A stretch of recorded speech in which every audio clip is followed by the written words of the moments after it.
पड़ते fast layer आम खई पड़गला भूसा कहते ये आम कौन कौन अच्छी अच्छी दानादार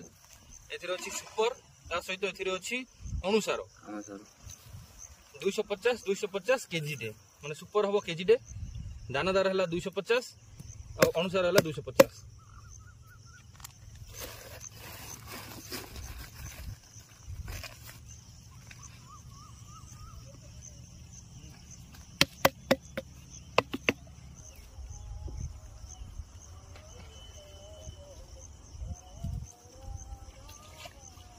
देखी पड़ते सुपर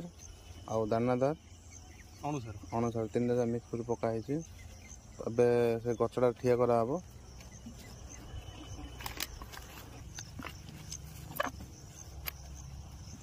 जस्ट चेर लगे जस्ट मटी दिया गोटे लेयर ए माटीर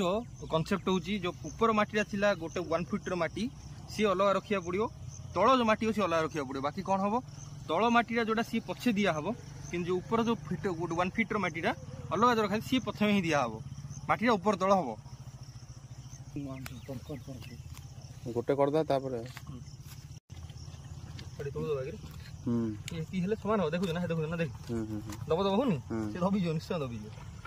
एती गेला हम दबी आउडी दबी देखि पाले कि पूरा हम नडियाटा रखा हला आपण बिना पीड़िया भी गछ लगे पारे किंतु एटा लगेले जल्दी ग्रोथ हो जे गछटा तो आम पानी भी दवा पड़ो पीड़िया देले मानसून टाइम चलछि देख पाते माटी पूरा कवर है तो आप चाहिए प्रोसेस नड़िया गछ लगे पारे पुणी देखा आगे वीडियो धन्यवाद।